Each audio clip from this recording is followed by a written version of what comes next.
మనల్ని చాలా మటుకు కామెంట్ చేసే వాళ్ళు చాలా మంది ఉంటారు. కామెంట్, నెగిటివ్ కామెంట్స్, నెగిటివ్ గా మన గురించి కామెంట్ చేసే వాళ్ళు చాలా మంది ఉంటారు. సరే, వాళ్ళు మనల్ని ఇలా కామెంట్ చేస్తున్నారు కదా అని చెప్పేసి, అంటే ప్రతి విషయంలో ఒకడేదైనా మంచి ఇల్లు కట్టుకుంటే నెగిటివ్ కామెంట్ వస్తుంది, ఒకటేదైనా మంచి బట్ట కట్టుకుంటే నెగిటివ్ కామెంట్, ఒక 4 డబ్బులు సంపాదించుకుంటే మన వాళ్ళు కానీ నెగిటివ్ కామెంట్ ఇస్తూ ఉంటారు.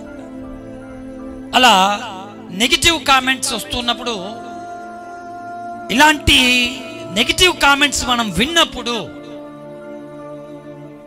నిన్ను ఇలా అనుకుంటున్నారు, నీ కుటుంబం గురించి ఇలా అనుకుంటున్నారు, నీ భార్య గురించి, నీ భర్త గురించి, నీ పిల్లల గురించి, మీ అన్నదమ్ముల గురించి బ్యాడ్గా బయట సృష్టించారు, బ్యాడ్గా మీ ఫ్యామిలీ గురించి నెగిటివ్గా మాట్లాడుకుంటున్నారు. మీ అమ్మ ఇలా, మీ నాన్న ఇలా, మీ తమ్ముడు ఇలా, ఇదిగో మంది అప్పుల పాలైపోయాడు, వాని కుటుంబం అంతా బద్దలైపోయింది.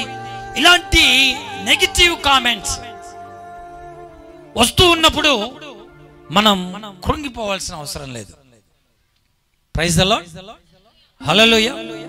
సరే, నలుగురు ఏదో అంటున్నారు కదా అని చెప్పేసి, సరే మన కాస్ట్యూమ్స్ గురించి మాట్లాడుకుందాం. జస్ట్ మనం వేసుకునే బట్టల గురించే మాట్లాడుకుందాం. చాలా మంచి బట్టలు, విలువైన బట్టలు కట్టుకున్నాం అనుకోండి, కాస్ట్లీ కాస్ట్యూమ్స్, మంచి బట్టలు కట్టుకొని శుభ్రంగా నలుగురిలో బాగా కనిపించాలి. కడుపులో ఎన్ని బాధలున్నా, గుండెల్లో ఎంత మంట ఉన్నా, కుటుంబంలో ఎన్ని ఇబ్బందులతో నలిగిపోతున్నా, నా బాధ ఎదుటి వ్యక్తికి వ్యక్తపరచుకోకుండా అందరిలో సంతోషంగా ఉన్నట్టు నేను నటించాలి అని చాలా మంది మంచిగా బట్టలు కట్టుకొని కడుపులో బాధను దిగుమింగుకుంటూ, నవ్వుకుంటూ, పలకరించుకుంటూ, కళ్ళల్లోనే కన్నీళ్లు దిగమింగుకుంటూ, కష్టాలను, బాధలను గుండెల్లోనే దాచుకుంటూ, అది భర్త పెట్టే టార్చర్ కానీ, తల్లిదండ్రుల మాటలు కానీ, ఇరుగు పొరుగు మాటలు కానీ, ఇలాంటివన్నీ కడుపులను దాచిపెట్టుకొని బయటికి శుభ్రంగా నవ్వుకుంటూ కనిపిస్తూ ఉంటారు. అయితే మనల్ని నెగిటివ్గా కామెంట్ చేసేవాడు మన బట్టలను చూసి నెగిటివ్గా కామెంట్ చేయొచ్చు. మంచి బట్టలు కట్టామనుకోండి, వీడికి బాగా బలిసింది కదా, అంత అవసరమా? సరే, వాడు ఈ మాట అంటున్నాడు కదా అని చెప్పేసి మనం చినిగిపోయిన బట్టలు వేసుకొని వచ్చినాం అనుకో, ఎత్తిపోయింది రోవింది, ఎత్తిపోయింది వింది, ఇంకేం లేదు, దివాలా తీశాడు. సరే, నలుగురు అంటున్నారు కదా అని చెప్పేసి మనం మంచి బట్టలు కట్టుకుంటుంటే, నలుగురు 4 రకాలుగా మనల్ని నెగిటివ్ కామెంట్ చేస్తున్నారు కదా అని చెప్పేసి మనం చినిగిపోయిన బట్టలు వేసుకొని వస్తే, మరి అలా ఏమైనా ఆగుతారా? చెప్పండి, ఆగుతారా ఏమైనా? తర్వాత దానికి సంబంధించి మళ్ళీ నెగిటివ్గా. బిడ్డలారా గమనించండి, నువ్వు మంచిగా ఉన్నా, నువ్వు చెడ్డగా ఉన్నా, నువ్వు పడిపోయినా, నువ్వు నిలదొక్కున్నా, నువ్వు ఏం చేసినా, తిట్టేవాడు తిడుతూనే ఉంటాడు, కామెంట్ చేసేవాడు కామెంట్ చేస్తూనే ఉంటాడు. నీకు ఇక్కడ ఏది మంచి అనిపిస్తే, వాక్యానుసారంగా ఏది అనిపిస్తే దాన్ని ఫాలో అయిపోద్ది. హల్లెలూయా, హల్లెలూయా. ఎవడికి భయపడొద్దండి. ఎవడేం మనకు ఒక పూట కూడేం పెట్టడం లేదు, ఒకడికి భయపడాల్సిన అవసరం లేదు. ఏమంటారు? ఎవడైనా మనకు అన్నం పెట్టి ఏమైనా పోషిస్తున్నాడా? నిన్ను పోషించే నీ భర్త, నిన్ను కాపాడే నీ భర్త, నిన్ను పోషించే నీ తల్లిదండ్రులు నిన్ను అన్నప్పుడు ఆ మాటలను బట్టి నువ్వు ఓకే, వాళ్ళు నన్ను పోషిస్తున్నారు కాబట్టి నేను ఆ మాటలకు నేను పడతాను అని. ఒక్కడు ఒక్క దమ్మిడికి పనికిరాడు, ఒక్క రూపాయికి పనికిరాడు, వాడు కూడా నిన్ను కామెంట్ చేస్తాడు. చేయని ఎన్నాళ్ళు చేస్తాడు? మురిగే కుక్కలు మురగని. చూడండి, మౌనంగా చెట్టు ఎదుగుతుంటే దానికి రాళ్ళ దెబ్బలు ఉండవా? సరే, మనం శుభ్రంగా వద్దురా, ఎవడు మొరుగుతున్నాడు కదా, మురిగే కుక్కలను మురగని అని చెప్పేసి మౌనంగా చెట్టు ఒదిగి ఎదిగి ఫలాలు ఇస్తుంది. దానికి ఏమైనా రాళ్ళ దెబ్బలు ఉండవా? ఉంటాయా ఉండవా? మొరిగే కుక్కకు కూడా రాళ్ళ దెబ్బలే. మౌనంగా ఎదిగిన రాళ్ళ దెబ్బలు పడతాయి. బిడ్లారా, అలా కాకుండా మనం ఇంకొక విధంగా ఎదిగినా కూడా రాళ్ళ దెబ్బలు అన్నవి సహజం. నువ్వు మంచిగా ఉన్నా అంటారు, చెడ్డగా ఉన్నా కూడా అంటారు. 100 మందిలో నువ్వు ఇద్దరికి నచ్చవచ్చు. 98 ఇప్పుడున్న జనరేషన్లో 99% ఎవ్వడు మనల్ని ఒప్పుకోడు. ప్రైజ్ ద లార్డ్, హల్లెలూయా. నిన్ను ఎవడైనా ఒప్పుకుంటున్నాడంటే ఒక ఆత్మీయుడు, వాక్యానుసారంగా నడుస్తున్నవాడు మాత్రమే నిన్ను ఈ జనరేషన్లో ఒప్పుకోగలడేమో. కానీ ఆత్మీయుల్లో కూడా నన్ను కామెంట్ చేసే వాళ్ళు చాలా మంది అండి. నేను వేసుకునే డ్రెస్ కొందరికి నచ్చదు, అది వాళ్ళ వీక్నెస్, నా వీక్నెస్ కాదు అది. ప్రైజ్ ద లార్డ్, అది వాళ్ళ బలహీనత. నా ముక్కుసూటి మాటలు కొందరికి నచ్చవు. నచ్చకపోతే నాకేం నష్టం లేదు, చెప్పకపోతేనే నాకు నష్టం. ఎవడో ఫీల్ అవుతాడని, ఎవడో ఏదో అనుకుంటాడని వాక్యాన్ని వక్రీకరించి చెప్పడం, అలా చెబితే కఠినమైన 2 అంతల తీర్పు ఎదుట దేవుని ఎదుట నేను నిలబడాలి బిడ్డ. కట్టి చెప్పేవాడు చెబితేనే, ఖండించేవాడు ఖండిస్తేనే, బుద్ధి చెప్పేవాడు బుద్ధి చెబుతుంటేనే. నీకు నచ్చకపోతే సైలెంట్గా ఉండు.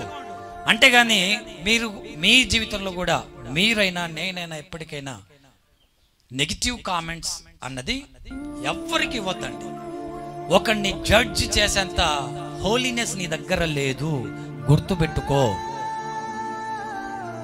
ఒకరిని వేలెత్తి చూపించేంత నీతిమంతుని నువ్వు కాదు. ముందు మనది చూసుకొని తర్వాత ఎదుటివాడిని అనాలి. ముందు మన భక్తి జీవితాన్ని చూసుకొని ఎదుటివాడిని అనేంత కెపాసిటీ నీకు ఉందో లేదో అది సరి చూసుకుని ఎదుటివాని యొక్క ప్రార్థనను, ఎదుటివాని యొక్క వాక్యాన్ని, ఎదుటివాడి పాట పాడుతున్న దాన్ని, ఎదుటివాడు వేస్తున్న కాస్ట్యూమ్స్ను, వీటన్నిటిని బట్టి నువ్వు నెగిటివ్ కామెంట్స్ ఇవ్వాలి. అయినా ఒకరిని జడ్జ్ చేసేంత అర్హత, హక్కు ఎవ్వడికి లేదండి. ప్రపంచ పరిశుద్ధుడైన దేవుడే వ్యభిచారం చేసి పట్టబడితే ఆమెను పల్లెత్తు మాట లేదండి. ఏమన్నాడు తెలుసా? అందరిలో అంటున్నాడు, మీలో పాపం లేని వాడెవడో ఆమె మీద రాయి వేయండి. మీలో పాపం లేని వాడెవడో ముందు ఆమెను జడ్జ్ చేయండి. మరి అక్కడ పాపం లేని వాడు ఎవరున్నారండి? యేసు ఒక్కడే పాపం లేనివాడు అక్కడ. హల్లెలూయా. మోషే ధర్మశాస్త్రం ప్రకారము పాపం లేనివాడు క్రీస్తు కనుక క్రీస్తు రాళ్లతో కొట్టొచ్చు కదా. ఎందుకే పనికి మళ్ళీ పని చేసావు వ్యభిచారి అని వేశాడా? వేయలేదు. దేవుని గుణం కాదది, దేవుని లక్షణం కాదు. పాపులు, వ్యభిచారులు, తాగుబోతులు, దొంగలు, మోసగాన్లు అందరూ తన పిల్లలే అంటున్నాడు దేవుడు. బ్యాడ్ కామెంట్స్ వస్తున్నప్పుడు, నెగిటివ్ కామెంట్స్ వస్తున్నప్పుడు మీరు వాటి గురించి ఎక్కువగా ఆలోచన చేసి కృంగిపోయి, నన్ను అక్క అట్లా అనింది, నన్ను తమ్ముడు ఇలా అంటున్నాడు, ఇలాంటివన్నీ నిజంగా మనుషులం కాబట్టి మన ప్రక్కన ఉన్న వాళ్ళే, మన దగ్గర ఉన్న వాళ్ళు ఇలా మాట్లాడినారు అన్నప్పుడు నిజంగా గుండె తరుక్కుపోతుందండి. మన ప్రక్కనే ఉండి అలా మాట్లాడటం ఎంత తప్పు, ఎంత నేరం. మనుషులం కాబట్టి అలా మాట్లాడుతున్నప్పుడు, అలా వాళ్ళు ఇలా మాట్లాడారు, ఇలా మాట్లాడుతున్నారు అని మనకు వినిపించినప్పుడు మనుషులం కాబట్టి చాలా కృంగిపోతుంటాం. కానీ దేవుని వాక్యం అంటుంది, దేవుని వాక్యం చెబుతుంది, అలాంటి నెగిటివ్ కామెంట్స్ను పట్టించుకోకుండా నీకు అప్పగించబడినటువంటి పని ఏదైతే ఉందో సిలువలో వేలాడుతున్న యేసు వైపు చూస్తూ, యేసు ప్రభుకే నెగిటివ్ కామెంట్స్ వచ్చాయి. ఏమంటారు? యేసు ప్రభునే అన్నారు. మనమెంత కట్టి అంటారు, అనేవాడు అనని, కూసేవాడిని కుయ్యని. వానికి ఒక రోజు శిక్ష ఉంది. దేవుడు శిక్ష వేస్తాడు, ఆ శిక్ష ఎదుట నిలబడతాడు, ఆ శిక్షను భరిస్తాడు. కాబట్టి మీ వరకు మీరు ఎప్పుడు కూడా ఒకరిని నెగిటివ్గా మాట్లాడొద్దండి. ఇదొక సంఘానికి, మనందరికీ, మన ఆత్మీయ స్థితికి, క్రైస్తవులంగా మనందరికీ ఇదొక హెచ్చరిక. అలాగే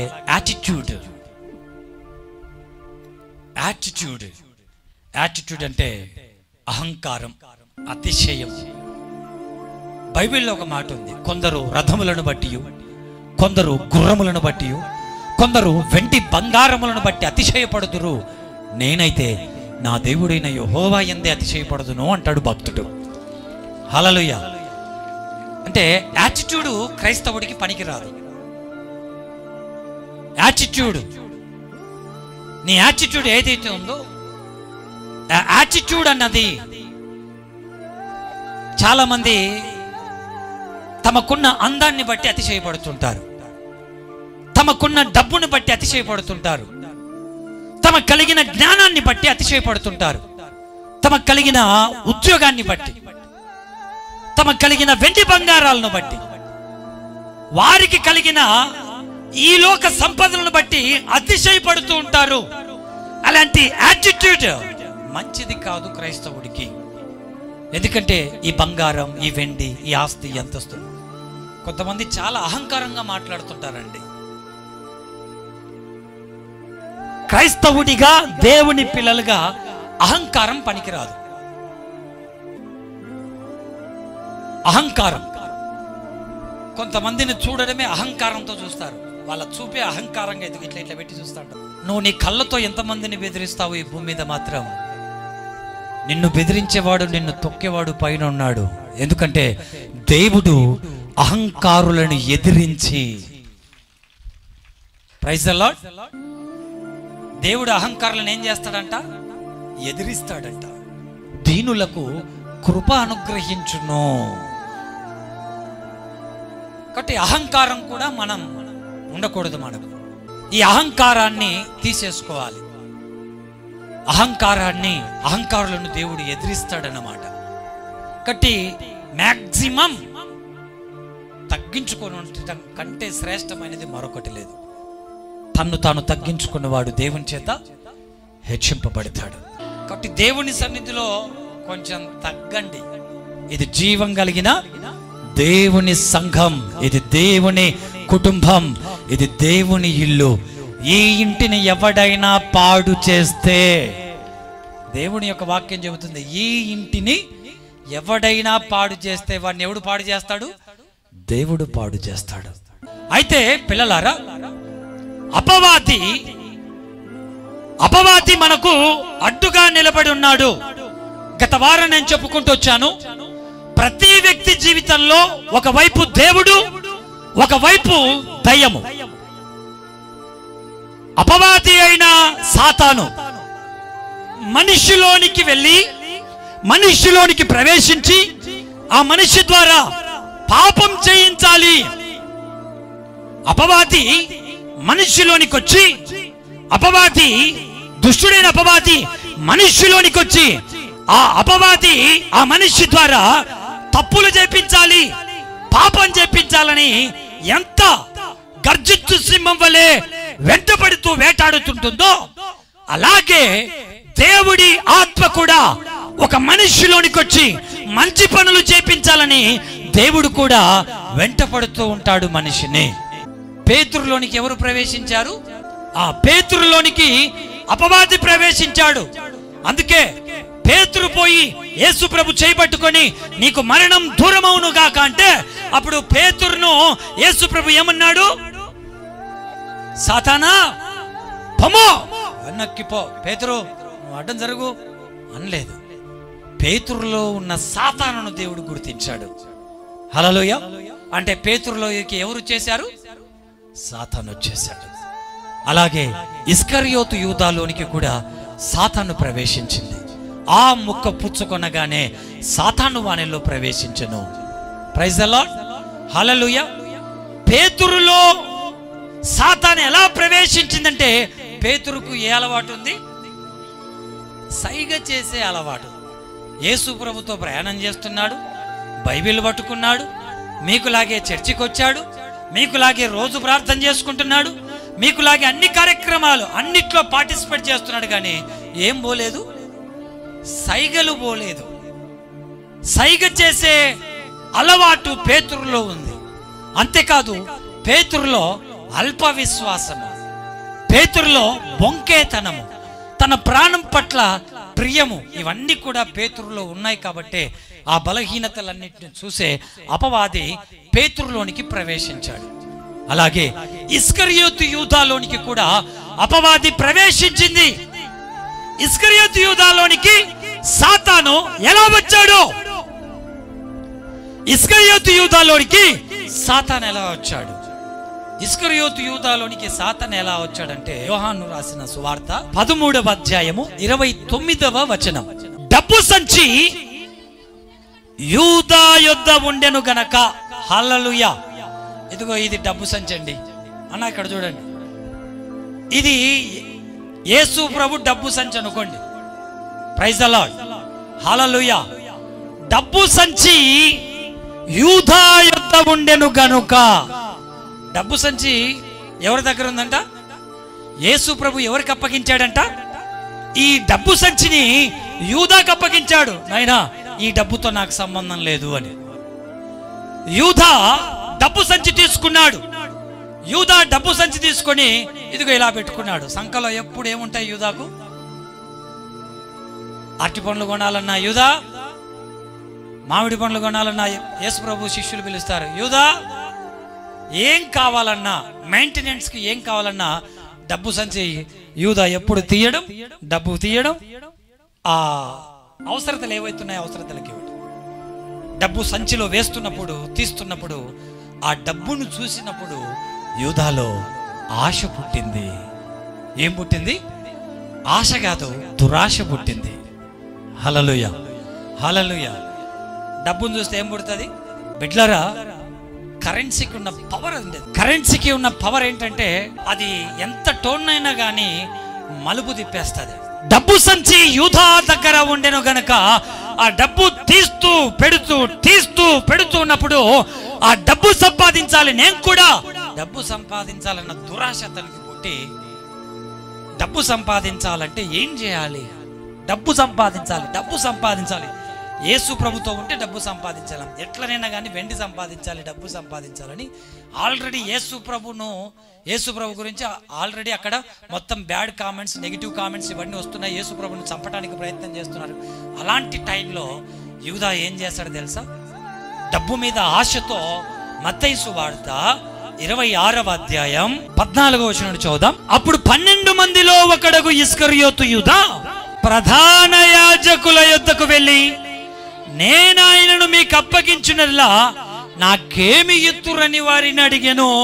అందుకు వారు 30 వెండి నాణెములు తూచి వానికిచ్చిరి. అప్పటి నుండి ఆయనను అప్పగించుటకు తగిన సమయం కనిపెట్టుచూ ఉన్నారు. హల్లెలూయా.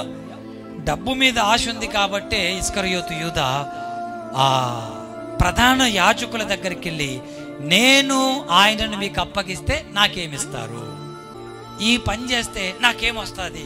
ఎవరి ఆలోచన తెలుసా ఇది?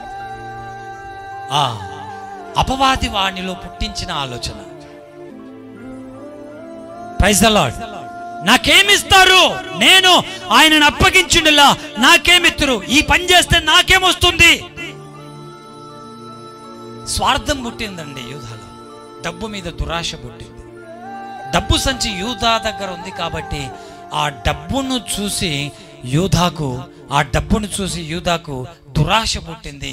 ఎలాగైనా కానీ డబ్బు సంపాదించాలనుకొని యాజకుల దగ్గరికి వెళ్ళి నాకేమిస్తారని అడిగితే అందుకు వారు ఏమన్నారంట? 30 వెండి నాణేలు తూచి వానికి ఇచ్చేశారు అడగకుండానే. యేసు ప్రభును మాకు అప్పగిస్తే 30 వెండి నాణేలు ఇచ్చేస్తామని ముందుగానే ఇచ్చేశారు. దేవునికి స్తోత్రం కలుగును గాక. ఈ డబ్బు మీద ఆశ ఉండటం వల్ల అపవాది ఇస్కరియోతు యూదాలోనికి ప్రవేశించాడు.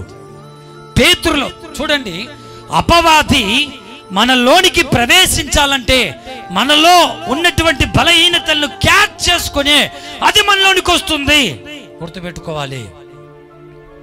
డైరెక్ట్ గా అపవాది నీ లోపలికి రావటానికి ఛాన్స్ లేదు.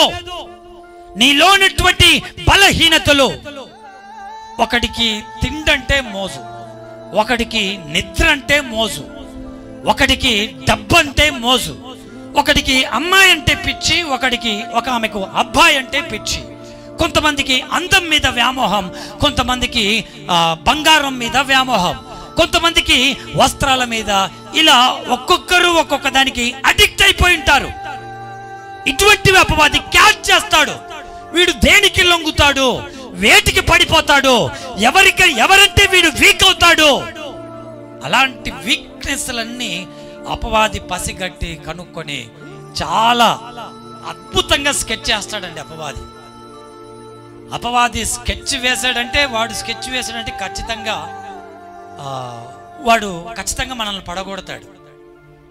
ఎందుకంటే వాడికి చాలా కుయుక్తి ఎక్కువ, జ్ఞానం ఎక్కువ. ఇప్పుడు నవ్వుతుంటాడు నేను ఈ మాటలు చెబుతుంటే. అపవాది పక్క నవ్వుతుంటాడు. ప్రైజ్ ది లార్డ్, హల్లెలూయా. ఒకవైపు బాధపడుతుంటాడు, నేను ఈ ప్రజలను మోసం చేస్తున్నాను కదా, దేవుని వాక్యం ద్వారా నా కుయుక్తినంతా ఈ దైవజనుడు తెలియజేస్తున్నాడు, నేను పట్టుకున్నటువంటి ఆత్మలను నరకానికి తీసుకుని పోవాలి అనుకుంటున్న ఆత్మలను పట్టుకుంటున్నాడని ఒకవైపు బాధపడుతూ ఒకవైపు నవ్వుతూ ఉంటాడు. సరే, ఏది ఏమైనా కానీ అపవాది అలా మనలోనికి ప్రవేశిస్తాడు. ఇంకా చాలా సింపుల్గా చెప్పాలంటే అపవాది ఎలా ఎంటర్ అవుతాడు, మనలోనికి ఎలా వస్తాడు, ఎలా కలుస్తాడు. నిర్గమకాండం 23:1, లేని వార్తను పుట్టింపకూడదు, అన్యాయపు సాక్ష్యమును పలుకుటకై దుష్టునితో నీవు కలియకూడదు. ఎవరితో కలవకూడదంట? దుష్టునితో కలవకూడదు. ఎప్పుడు కలుస్తాడంటే వాడు మనల్ని లేని వార్తను ఎప్పుడైతే పుట్టిస్తావో, అన్యాయపు సాక్ష్యం ఎప్పుడైతే పలుకుతావో, అంటే అబద్ధమాడితే, హల్లెలూయా, అబద్ధానికి జనకుడు వాడే. ఎప్పుడైతే నీ నోట అబద్ధం వస్తుందో, ఆమేన్, వాడొచ్చి కలిసిపోతాడంట. హల్లెలూయా. అక్కడ అబద్ధం గురించి మాత్రమే రాశారు. దుష్టుడు మనల్ని ఎలా కలుస్తున్నాడు, దుష్టుడు మనలోనికి ఎలా ప్రవేశిస్తున్నాడు, దుష్టుడు మనల్ని ఎలా వాడి వశం చేసుకుంటున్నాడంటే ఎప్పుడైతే లేని వార్త, అంటే ఎప్పుడైతే అబద్ధమాడతావో, అబద్ధమాడకూడదు అన్నది ఎవరి చట్టం? దేవుని చట్టం. ఇది మనకు ఒక కట్టడ. అబద్ధం ఆడకూడదు. ఇజ్రాయేలుకు మోషే ద్వారా దేవుని దగ్గర నుండి వచ్చిన కట్టడ. అబద్ధం ఆడకూడదు, దొంగతనం చేయకూడదు, వ్యభిచరించకూడదు, అన్యాయపు సాక్ష్యము పలకకూడదు. ఇదంతా 10 కమాండ్మెంట్స్, 10 ఆజ్ఞలు. లేని వార్త పుట్టింపకూడదు. హల్లెలూయా. ఏ వార్త? లేని వార్త. అంటే ఉన్న వార్తలు పుట్టించొచ్చునే కదా. ఉన్న వార్తలు పుట్టియొచ్చు, కానీ ఏ వార్త పుట్టించకూడదు? లేని వార్త. కొంతమందికి దురద చెవులు గలవారై అనుంది బైబిల్లో. అంటే చెవులు దురదంట. ఎందుకు ఈ చెవులు దురద తీస్తున్నాయంటే ఆ పక్కింటోళ్ళ గురించో వాళ్ళ గురించో వీళ్ళ గురించో ఏం చెవులో పడకపోతే దురదంట. ఆ చెవులకు మంది కొంపల సంసారం ఈ చెవులో పడకుంటే కనుక దురద. అందుకే ఊరల్లో తిరుగుతుంటది, ఇల్లు బజార్లు మొత్తం తిరిగి ఇది ఆంధ్రజ్యోతి, ఇది వార్తా పేపరు. ఊరికి అట్లా పోతుందంటే ఎవరి కొంపల్లోకి పోదు, ఊరికి దావబడి నడుచుకుంటూ పోతుంది, లాగేస్తుంటాయి. వచ్చి ఇంకా ఒక చోట కూర్చుంటుంది, ఇంకా చెవులు అవన్నీ బయటికి. లేని వార్త, హల్లెలూయా, లేని వార్త, నీవు కళ్ళతో చూడనిది, లేనిది పుట్టించకూడదు. ఎవరైనా అలా పుట్టిస్తే, అంటే లేని వార్త అంటేనే అబద్ధం. అక్కడ ఏం జరిగిండదు, వాడు తప్పు చేసినాడు, వాళ్ళు పొరపాటు చేసినారు, ఆయన కూడా ఇట్లంట, ఆయన ఇట్లంట, వాళ్ళు ఇట్లంట, వీళ్ళు ఇట్లంట అని లేని వార్తలు, ఎవడో చెప్పిన పనికి మాలిన మాటలు, వదురుపోతు మాటలు నమ్మి అదే సత్యం అనుకొని, అదే నిజం అనుకొని దేవునికి స్తోత్రం కలుగును గాక. హల్లెలూయా, హల్లెలూయా. అలాంటి లేని వార్తలు విని నమ్మి మనం దుష్టునితో కలియకూడదు. లేని వార్తను పుట్టించకూడదు, లేని వార్తను వినకూడదు. Praise the Lord. ఎప్పుడైతే మనం అబద్ధం ఆడుతున్నామో అప్పుడు వచ్చి ఎవరు కలుస్తున్నారు? సింపుల్గా చెప్తా చూడండి. టమాటోలు అమ్మకడికి వచ్చినాడు ఒకడు, కేజీ ఎంత అన్నా అన్నారు, 15 రూపాయల ఇప్పుడు పక్కన వచ్చిపోయినాడు అన్న 10 రూపాయలకి వేసిపోయినాడు. ఎవడు వచ్చినాడు?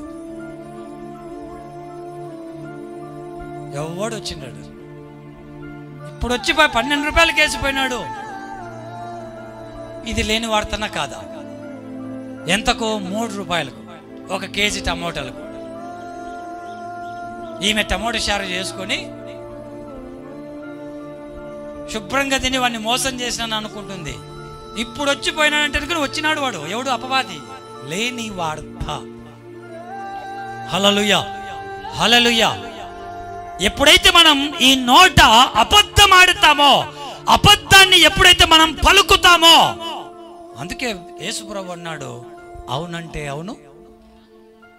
బాగానే చెప్తారు, చిలకమ్మ పలకమ్మ అంటే చిలక పలుకులు పలుకుతాం మనం. ఈడ అవునంటే అవునంటే, కాదంటే ఇంటి దగ్గర అనాలి. కాదంటే కాదు. ఏమే 2 చీరలే తెచ్చుకున్నావంటే లేదు లేదు 1 చీరనే. మళ్ళీ ఇదే అది మా అమ్మోళ్ళు పెట్టారు. అబద్ధం. అవునంటే అవును, పలకకున్నారు. చూడండి చిలుకలు. బైబిల్లో దేవుని వాక్యం చెబుతుంది, అవునంటే అవును, కాదంటే కాదు. అంతకు మించి ఏదైనా మాట్లాడితే అది దుష్టుడి నుండే పుట్టిందంట. అబద్ధానికి జనకుడు అని ఉంది పేరండి. అసలు భూమి మీద అబద్ధాన్ని పుట్టించినోడే అపవాది. అవ్వ దగ్గరకు వచ్చి ఇది నిజమా? క్వశ్చన్ మార్క్ వేసినాడు. ఈ పండ్లు తినొద్దని దేవుడు ఏమైనా మీకు చెప్పాడా? ఫస్ట్ వచ్చి ఇది నిజమా అంటే ఏంటి అనింది అవ్వ. అంటే ఈ తోట వృక్ష ఫలములలో ఏదైనా తినొద్దని దేవుడు ఏమైనా చెప్పాడంటే అదిగో అవును, దేవుడు అన్ని ఫలాలు తినండి, జామ పళ్ళు తినండి, యాపిల్ పళ్ళు తినండి, కమల పళ్ళు తినండి, అట్టి పళ్ళు తినండి, అన్ని పళ్ళు తినమన్నాడు. కానీ అక్కడ కనిపిస్తుందే మంచి చెడ్డల తెలివినిచ్చే వృక్ష ఫలం, ఆ పండు తినొద్దు అన్నాడు అని చెప్పి. అప్పుడు అపవాది అబద్ధం స్టార్ట్ చేసింది. లేదు లేదు, ఆ పండు తింటే మీరు కూడా దేవతల వలె అవుతారని దేవుడు ఆ పండు తినొద్దన్నాడు. మీరు ఆ పండు తినండి, మీరు కూడా దేవతలు అవుతారు. ఆశ, దురాశ పుట్టించింది అవ్వలు. హల్లెలూయా. అబద్ధాన్ని సృష్టించింది. అబద్ధం పుట్టించిందే వాడు. అబద్ధానికి జనకుడు వాడు. అబద్ధం నువ్వు మాట్లాడుతున్నావంటే, నీ నోట నుండి అబద్ధం వచ్చిందంటే అందులో పాపం ఉంది. అది అపవాది నీ ద్వారా పలికిస్తున్నాడు. హల్లెలూయా, హల్లెలూయా. కాబట్టి అబద్ధము ఆడినప్పుడు దుష్టుడు వచ్చి మనతో కలుస్తున్నాడు.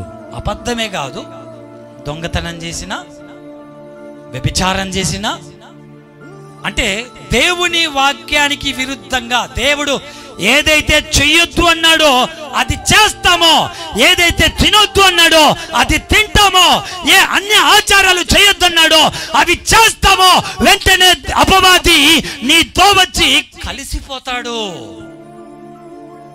ఇక ఏం చేస్తాడు తెలుసా? నీకు నెమ్మది లేకుండా చేస్తాడు. నీ పనులకు బ్రేక్ ఇస్తా ఉంటాడు. భార్యాభర్తల మధ్య గొడవ పెడుతూ ఉంటాడు. సమాధానం ఉండదు. కుటుంబంలో అసమాధానాలు, గొడవలు, అనేక రకాల ఒత్తిడిలు. అపవాది మనల్ని వేదనకు, బాధలకు గురి చేస్తూ ఉంటాడు. కాబట్టి వాడు నీతో కలుస్తున్నాడు. ఎప్పుడు? చిన్న అబద్ధం ఆడినప్పుడే వాడు వచ్చేసి కలిసిపోతున్నాడు. నువ్వు చిన్న అబద్ధమే అనుకుంటున్నావు, కానీ వాడు నీలో కలిసిపోయాడు. వాడు నీలో కలిసి ఊరుకుంటాడా? నీ ద్వారా పాపం చేయిస్తాడు. నీ ద్వారా దేవునికి అవిధేయమైన పనులు చేపిస్తాడు. ఎట్టకేలకు చిట్ట చివరికి నీ ఆత్మను నరకానికి తీసుకుని వెళ్తాడు. అందుకే ఎఫెసీ రాసిన పత్రిక 4వ అధ్యాయము 27వ వచనం చెబుతుంది, ఆ అపవాదికి చోటు ఇవ్వకుడి. హల్లెలూయా. ఏమంటున్నాడు? అపవాదికి ఏమి ఇవ్వద్దంట? ఆ స్థలం అస్సలు ఇవ్వద్దండి వానికి. అపవాదికి స్థలం ఇవ్వద్దు, అపవాదికి చోటు ఇవ్వద్దు. ఒక్కసారి స్థలం ఇచ్చావా 7 ఏళ్ళు ఓడండి వాడు. ఒక్కసారి నువ్వు స్థలం ఇచ్చావా 7 ఏళ్ళు ఉంటుంది దరిద్రం అంది. అపవాదికి చోటియ్యకుడి. ఎఫెసీ 4:27 అపవాదికి చోటియ్యకుడి. ఆ దొంగిలు వాడు ఇక మీదట దొంగలక అక్కరగలవానికి పంచి పెట్టుటకు వీలు కలుగు నిమిత్తం తన చేతులతో మంచి పని చేయుచు కష్టపడాలి. దొంగతనాలు చేసినా కూడా అపవాదికి చోటిచ్చినట్టే, అబద్ధమాడినా కూడా అపవాదికి చోటిచ్చినట్టే. దొంగిలకూడదు. ఏం దొంగిలకూడదు? పక్కింటోని పురక పుల్లలు కూడా దొంగిలకూడదు. పనికెళ్తే పక్కోని పొలంలో ఉన్న చుక్కుడుగాయలు కూడా అడిగే తీసుకోవాలి. కొంచెం తిరువాతకు కరిపాకు 4 రంబలు, ఆ తిరువాతకేసి 4 రంబలు నీ కొంప ముంచుతాయి. అపవాదికి చోటియొద్దు. అది చిన్నదైనా పెద్దదైనా, ఒక వస్తువైనా బంగారమైనా ఏదైనా కానీ నీవు అడిగి తీసుకోవాలి. అడగకుండా ఏదైనా తీసుకుంటే దొంగిలితే దొంగతనం. దొంగిలు వాడు ఇక మీదట దొంగలక. మీరెంతమంది దొంగతనం చేస్తున్నారు చెప్పండి? నేను చెప్పమంటా మీలో దొంగలు. 10వ భాగం ఇయ్యనోడంతా దొంగనే. నా మాట కాదు. రా మలాకి 3వ అధ్యాయం 8వ వచనం. మానవుడు, మత్తయి సువార్తకి యువతలనే ఉంటుంది మలాకి గ్రంథం, పాత నిబంధనలో లాస్ట్ చాప్టర్, లాస్ట్ బుక్, మలాకి 3:8. మానవుడు దేవుని యొద్ద దొంగలునా? అయితే మీరు నా యొద్ద దేని విషయంలో మేము దొంగిలితమని మీరందరూ 10వ భాగమును ప్రతిష్ఠితార్పణలను ఇయ్యక దొంగిలితిరి. ఇదిగో దొంగలల్లా బయటపడినారు ఇప్పుడు. 10వ భాగము ప్రతిష్ఠితార్పణలు, 10% వేరు. ప్రతిష్ఠించబడాల్సిన అర్పణలు, సంపాదించిన దాంట్లో వచ్చే జీతంలో 10వ భాగం ఇవ్వాలి. అలాగే ప్రతిష్ఠించాల్సినవి, మందిర ప్రతిష్టకు నువ్వు ఇవ్వాల్సిన కానుకలు, నీవు దేవుని దగ్గర ఏదైనా అనుకుంటే మృక్కుబడి చేసుకున్న ఆ ప్రతిష్ట అర్పణలు ఇయ్యక మీరేం చేశారంట? దొంగిలితిరి. దేవుని మనుషుల సొమ్ము తింటేనే బాగుపడమే, దేవుని సొమ్ము తింటే ఎట్ట బాగుపడతామయ్యా మనం?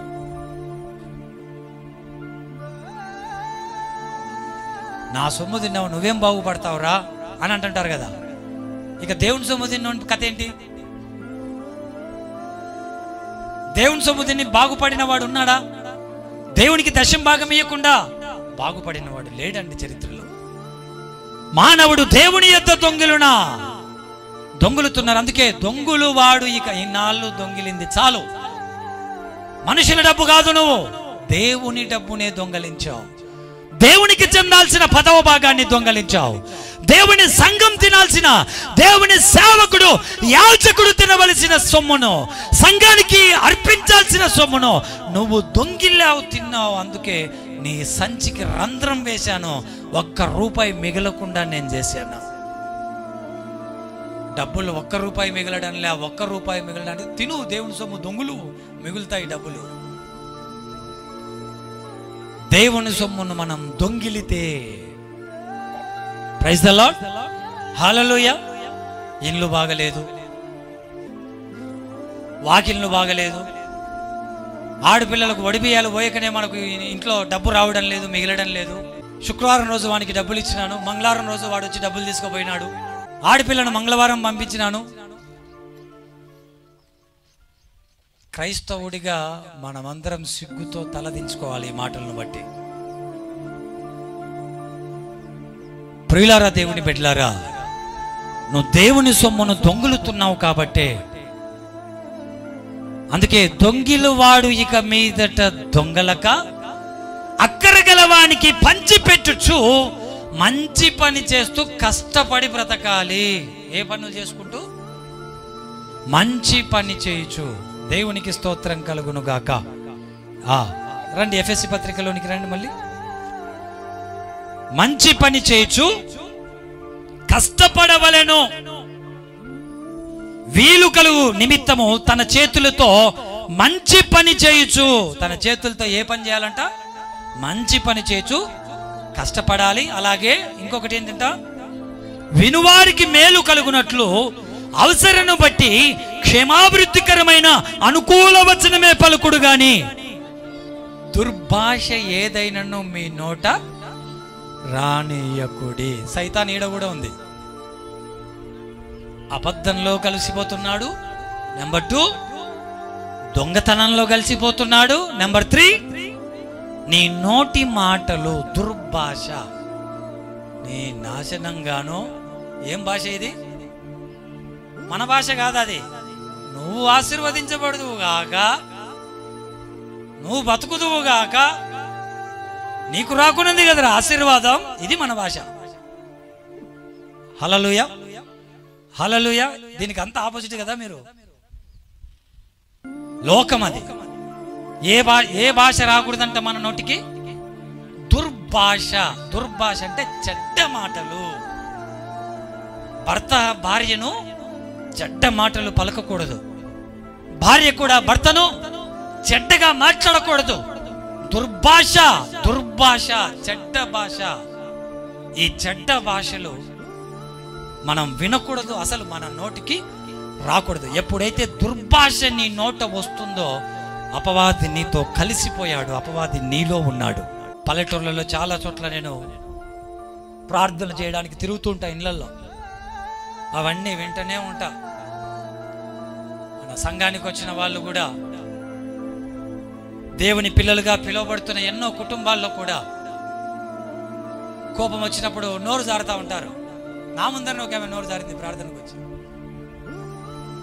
మొత్తం బెలూన్లో గాలి పోయినట్టు పోయింది. ఈడ చూస్తేనేమో సూత్రం సూత్రం సూత్రం సూత్రం అని ఊగుతుంది, ఆడ చూస్తేనేమో సూత్రం బయటకు వచ్చింది. తిట్టే పిల్లోని, మొగుడిని తిట్టా. ఆ తిట్లు నేను చెప్పనులే. ఆ దుర్భాష నేను మాట్లాడి నేనెందుకు అపవాదితో కలిసిపోతాను? అంటే దుర్భాష మన నోటికి ఎప్పుడైతే వస్తుందో, హల్లెలూయా, ఈ చెడ్డ మాటలు పలకకుండా నీ నోరు కాచుకో. ఎంత కోపం వచ్చినా నీ నోటి నుండి చెడ్డ మాట రాకూడదు. వచ్చిందా అపవాది వచ్చి కలిసిపోతాడు. కాబట్టి వినువారికి మేలు కలిగినట్లు మీ భాష ఎలా ఉండాలంట? ఉప్పు వేస్తే పప్పు ఎంత రుచిగా ఉంటుంది? ఏమా, ఉప్పు వేస్తే పప్పు ఎంత రుచిగా ఉంటుంది? అట్లా రుచికరమైనదిగా కృపాసహితంగా మీ మాట, నోటి మాటలు ఉండాలి.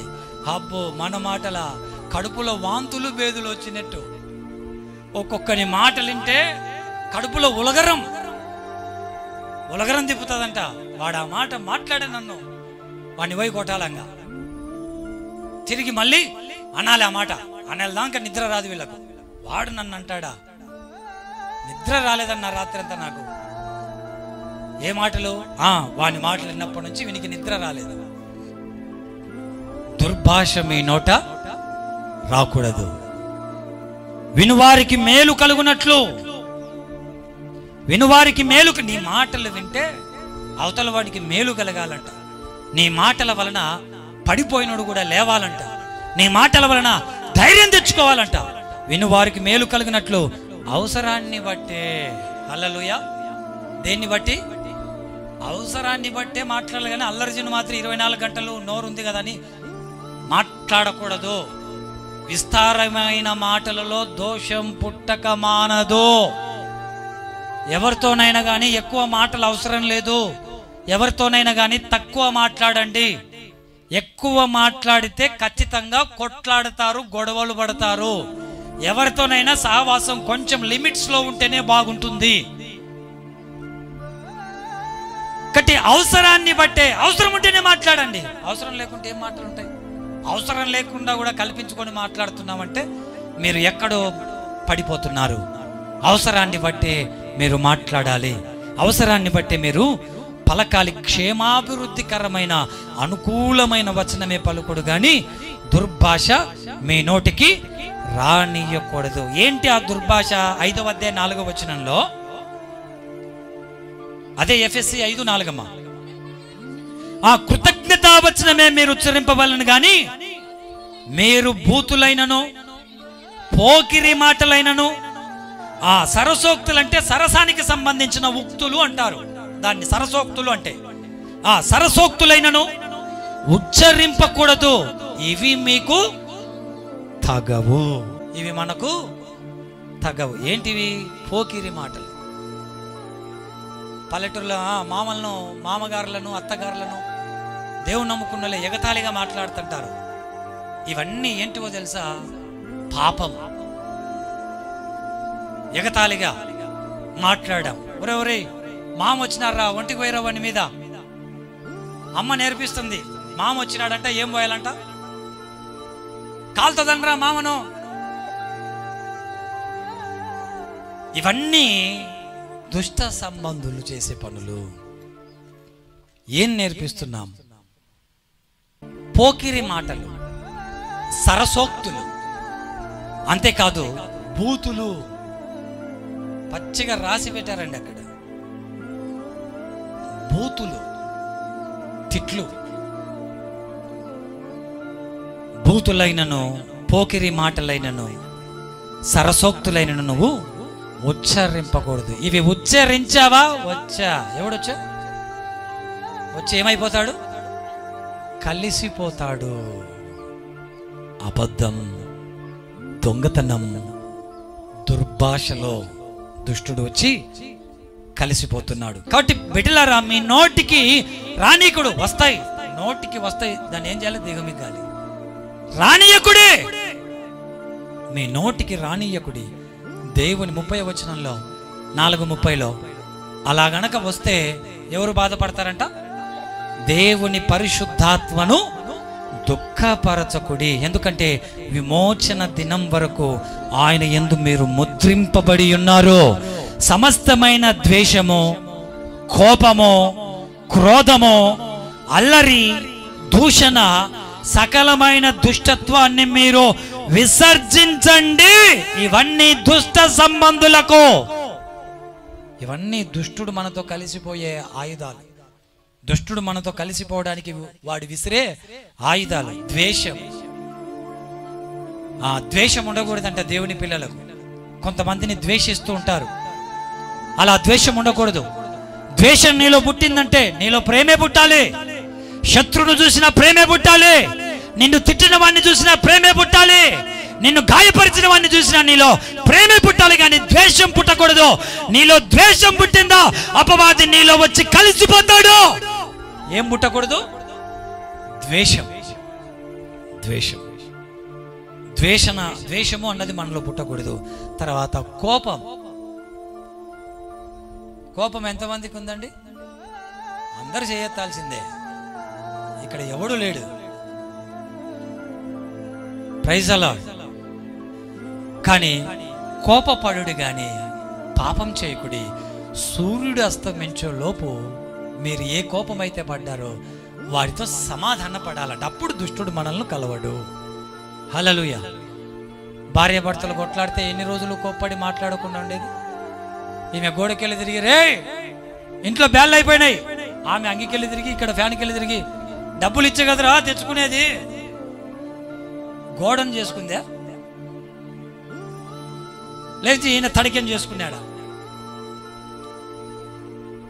సంసారం అన్న తర్వాత, కుటుంబం అన్న తర్వాత, ఫ్యామిలీస్ అన్న తర్వాత గొడవలు ఉంటాయి, కోపతాపాలు ఉంటాయి. ప్రత్యేకంగా క్రైస్తవుల ఇళ్లలో పొద్దున గొడవ పడితే సాయంకాలం సూర్యుడు అస్తమించేలోపు, హల్లెలూయా, అన్న సూర్యుడు అస్తమించే లోపల గొడవ పడినాడని చెప్పేసి పోయి కొట్టుకునేది ఇద్దరు.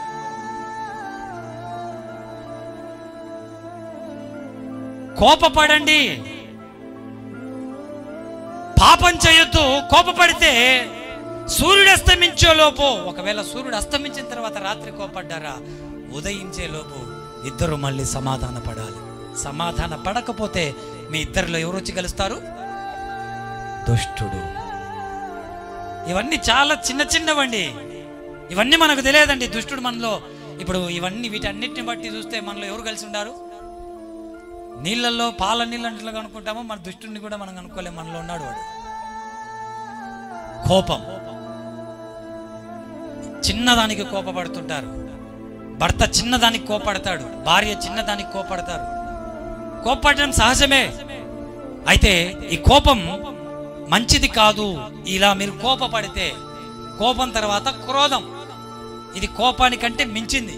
అంటే ఇది ఒక వేరే బ్యాచ్ అన్నమాట. ఇది క్రోధం. కోపడితే కొడతాడు ఒక చెంపకేసి, ఇది పక్కకు పోతుంది కొట్టి, ఇంట్లో ఉండదు. ఇది ఒక బ్యాచ్. అయితే క్రోధం, ఇది మనుషులను కొట్టదు, టీవీలను వాళ్ళు కొడుతుంది, సెల్ ఫోన్లు బండకేసి కొడుతుంది, లేదంటే చేయి తీసుకొని గోడకేసి గుద్దుతుంది, లేదంటే అద్దం తీసుకొని అద్దం ముందర. ఇది క్రోధం. ఈ బ్యాచ్ వేరు, ఈ జాతి వేరు. ఇది ఆటో అద్దాలు పగలగొట్టడం క్రోధం. అంటే కోపాన్ని మించింది. కోపాన్ని అంచుకోలేక బయటపడేది క్రోధం. ఇది అపవాది గుణం, అపవాది లక్షణం. కాబట్టి ఈ క్రోధం కూడా మీరు విసర్జించాలి. తర్వాత అల్లరి ఏంటంట? అల్లరి కూడా పనికిరాదండి. హల్లెలూయా. చిల్లర వారం అండి అల్లరి చేయడం. అసలు క్రైస్తవుడికి తగదండి అల్లరి. ఎంత పద్ధతిగా, చాలా డీసెంట్గా దేవుని నమ్ముకున్న బిడ్డ ఎలా ఉండాలంటే, నవ్వాల్సిన టైంలో నవ్వాలి. నలుగురు కూర్చున్నప్పుడు 4 మాటలు, సంతోషకరమైన మాటలు, ప్రభునందు ఆనందించాలి. కానీ కొంతమంది అల్లరి చేస్తారండి. ఈ అల్లరిలో కూడా, ఎందుకంటే దేవుడు సమాధానానికి కర్త గాని అల్లరికి కర్త కాడు అని పత్రికల్లో దేవుడు రాసి పెట్టాడు. కాబట్టి అల్లరి చేస్తే ఎవడు వస్తాడు నీ దగ్గరికి? అల్లరి నువ్వు చేయటం వల్ల ఇంట్లో అల్లరి చేస్తుంటారు, ఇంట్లో మగపిల్లలు అల్లరి చేస్తుంటారు, ఇంట్లో ఆడపిల్లలు అల్లరి చేస్తుంటారు. అప్పుడు తల్లిదండ్రులు అల్లరి చేయకూడదు, ఆపేయాలి. అల్లరి చాలా చోట్ల యవనస్తులు అల్లరి చేస్తుంటారు, ఈలలు వేస్తుంటారు, కేకలు వేస్తుంటారు. అల్లరితో కూడిన ఆటపాటలు, పాట వస్తుంటే అల్లరి వేస్తుంటారు. చూడండి, అల్లరి చేస్తుంటారు. ఇవంతా దుష్టుని యొక్క క్రియలు. కాబట్టి నీలో అల్లరి ఉండకూడదు. అల్లరి మంచిది కాదు. అల్లరి అపవాది యొక్క క్రియ. కాబట్టి అల్లరి చేయొద్దు. తర్వాత తిట్టడం దూషణ, సకలమైన దుష్టత్వాన్ని మీరు విసర్జించండి. దేవునికి స్తోత్రం కలుగునుగాక. ఆమేన్. హల్లెలూయా. కాబట్టి ఇవన్నీ మనలో ఉన్నప్పుడు ఎవరు వచ్చి కలిసిపోతారు? ఇప్పుడు ఒక విధంగా అర్థమైపోయిందా దుష్టుడు ఎలా వచ్చి మనలో కలిసిపోతున్నాడు అన్నది? ఏమో పేతురులోకి ఎలా వచ్చాడు, ఇస్కరియోతు యూదాలోకి ఎలా వచ్చాడు, ఏదైనా తోటలో సర్పంలోనికి ఎలా వచ్చాడు, ఈ నూతన నిబంధనలో మనలోనికి ఎలా వస్తున్నాడు? పత్రిక పాఠల్లో భక్తులు చెప్పినట్లు మీకు అందరికీ సాతాను ఎలా వస్తున్నాడో అర్థమైపోయింది. ఏం చేస్తా వస్తాడు? అబద్ధం, దొంగతనం, ఇంకా దుర్భాష, సమస్తమైన అల్లరి, కోపం, ఇవన్నీ నీలో వచ్చినప్పుడు దుష్టుడు వచ్చి నీతో కలిసిపోతాడు. అందుకే అపవాదికి చోటు ఇయ్యకుడి. చోటు ఎక్కడుంది? నీ నోటిలో ఉన్న ఆ కోపం, నీ కళ్ళలో ఉన్న కోపంలో ఉంది అపవాదికి చోటు. నీ లోపలున్న ఆ ద్వేషంలో అపవాదికి చోటు దొరుకుతుంది. నీ లోపలున్న ఆ అల్లరిలో అపవాదికి చోటు దొరుకుతుంది. నువ్వు పాడుతున్న సినిమా పాటల్లో అపవాదికి చోటు దొరుకుతుంది. నువ్వు చూస్తున్న ఆ అల్లరితో కూడిన ఆట పాటల్లో అపవాదికి స్థలం దొరుకుతుంది. నువ్వు ఏం చూస్తున్నావో, నువ్వు ఏం వింటున్నావో. పబ్జి గేమ్లు ఎంతమంది ఆడతారండి? పబ్జి గేమ్, మీ పిల్లలు కానీ ఎవరైనా కానీ పబ్జి గేమ్ ఆడితే వాడిని అపవాది ఆవరించేస్తుందండి. పబ్జి గేమ్లు కానీ, తర్వాత ఇంకా ఎక్కువగా గేమ్ల మీద ఇంట్రెస్ట్ పెట్టేసి మైండ్ ఎక్కువగా గేమ్లు. ఇప్పుడు సెల్ ఫోన్లో నానా యాప్స్ వచ్చాయి, పనికి మాలిన దరిద్రమైన చెత్త యాప్స్ అన్ని వచ్చాయి. పక్కన పిల్లలను పట్టించుకోరు, భార్యను పట్టించుకోరు, భర్తను పట్టించుకోదు. ఈ గేములు ఆడుకుంటూ ఇలాంటివన్నీ చేస్తూ అపవాదితో కలిసిపోవద్దు.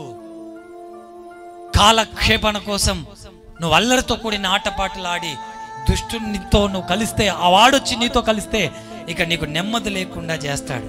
హల్లెలూయా, హల్లెలూయా. అలాగే అపవాది ఏం చేస్తా అంటే దురాశ కూడా చూపిస్తాడు. Praise the Lord. ఏం చూపిస్తాడు అపవాది?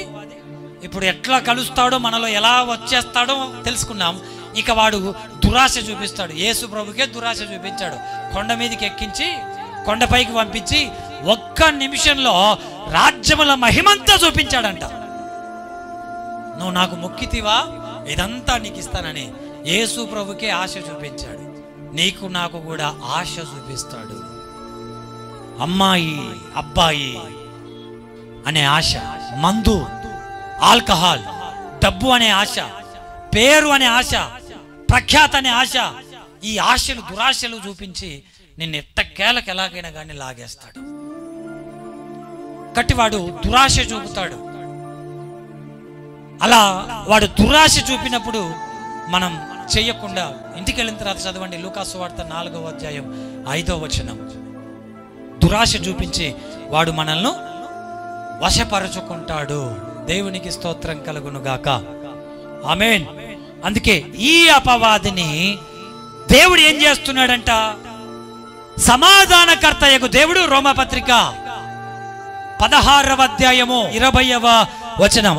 సమాధానకర్తయగు దేవుడు సాతానును మీ కాళ్ళ క్రింద శీఘ్రముగా చితుక త్రొక్కించును. బిగ్గరగా చప్పట్లు కొడదాం. సమాధానకర్తయగు దేవుడు సాతానును, సాతానును అన్న దగ్గర మెసేజ్ స్టార్ట్ అయింది. 2 వీక్స్ అయింది మెసేజ్ నేను కంటిన్యూ చేస్తున్నాను. సాతాను యొక్క కుయుక్తి చెప్పుకుంటూ వస్తున్నాను. వాడు ఎలా పుట్టాడో, ఎలా వచ్చాడో, ఎలా వాడు దాడి చేస్తున్నాడో చెప్పుకుంటూ వస్తున్నాను. సాతానును మరి ఎక్కడ పెడతాడంట? మీ కాళ్ళ క్రింద శీఘ్రముగా చితగద్రొక్కించును. దేవుడేమో మనకు వాగ్దానం చేస్తున్నాడు. ఏమని? మీరేం భయపడొద్దండి సాతానుకు, వాణ్ణి మీ కాళ్ళ కిందేసి చితగద్రొక్కుతా. ఆమేన్.